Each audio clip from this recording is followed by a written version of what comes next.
Hey gang, so apparently you're not coming into school at the moment. I haven't been for days, so we thought we'd bring school and a little touch of Mr. P into your lives.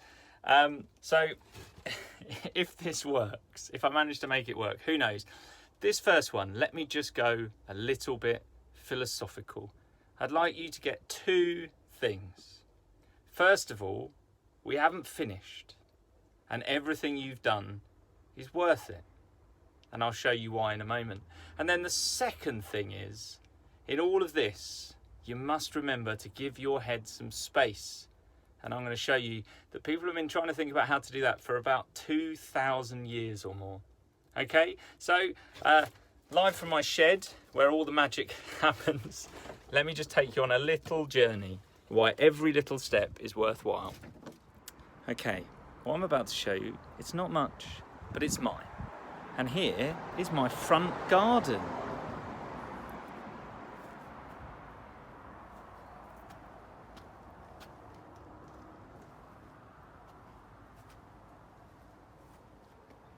Now, we always know spring has arrived because of the daffodils. And, of course, we've got our pond. I don't know, can you see the fish in there? Any fish? Oh, hello fishies, hello fishies. Anyway, so why show you my front garden? Well, it didn't always look like this. And probably in 2 years' time, it'll look different again. But not only that, is that it's daffodils now, then it'll go to tulips, then it will go to alliums, and then it will go to whatever is left in the shops. It always changes. And the point is that we're always just trying to make it look good now. Look the best we can make it now. It's never finished and it's always changing. And here's a couple of pictures to show it didn't always look like this, and it took an awful lot of hard work.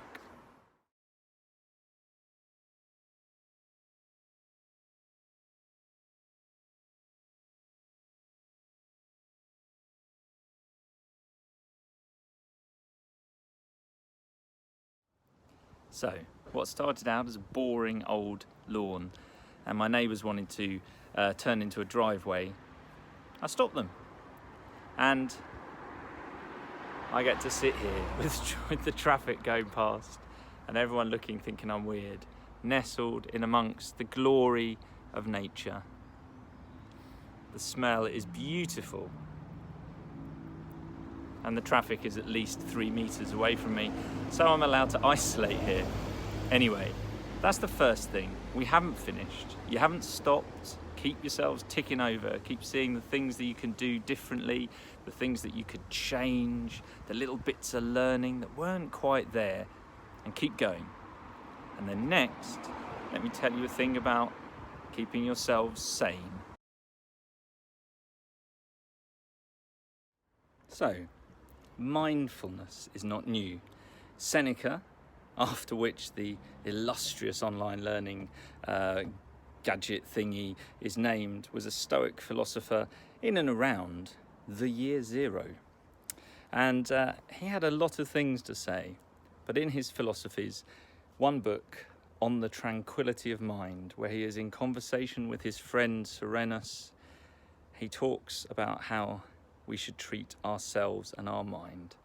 So how about a little bit of Mr. P story time? So, if you're sitting comfortably, I'll begin.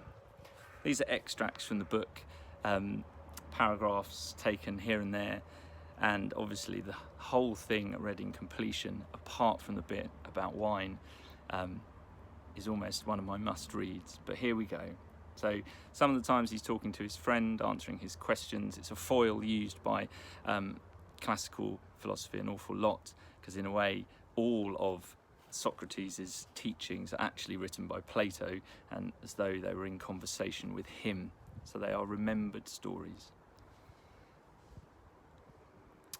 When I look into myself, some of my vices appeared clearly on the surface, so that I could lay my hand on them.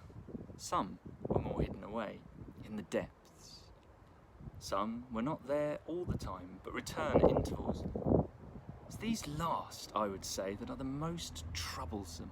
They are like prowling enemies who pounce on you when the occasion offers and allow you neither to be ready as in war nor at ease as in peace. Indeed, Serenus, I have long been silently asking myself to what I should compare such a mental state, and I could find no closer analogy than the condition of those people who have got over a long and serious illness, but are still sometimes mildly affected by the onsets of fever and pain, and even when free of the last symptoms, are still worried and upset, and, though quite better, offer their hands to doctors, needlessly complain if they feel at all hot. With these people, Serenus, it is not that their bodies are insufficiently healed, but that they are insufficiently used to health, just as even a calm sea will show some ripples, especially when it has subsided following a storm. So what you need is not those more radical remedies which we have now finished with. Blocking yourself here, being angry with yourself there, threatening yourself sternly somewhere else. But the final treatment, confidence in yourself, and the belief that you are on the right path and not led astray by the many tracks which cross yours of people who are hopelessly lost. Though some are wandering not far from the true path, we should make ourselves flexible, so that we do not pin our hopes too much on our set plans and can move over to those things to which chance has brought us without dreading a change in either our purpose or our condition, provided that fickleness, that fault most inimical to tranquility, does not get hold of us. For obstinacy, from which fortune often extorts something, is bound to bring wretchedness and anxiety, and much more serious is the fickleness that nowhere restrains itself. Both are hostile to tranquility, and find change impossible, and endurance impossible. In any case, the mind must be recalled from external objects into itself. It must trust in itself, rejoice in itself, admire its own things. It must withdraw as much as possible from the affairs of others and devote its attention to itself. It must not feel losses and should take a kindly view even of misfortune. The mind should not be kept continuously at the same pitch of concentration, but given amusing diversions. Socrates did not blush to play with small children.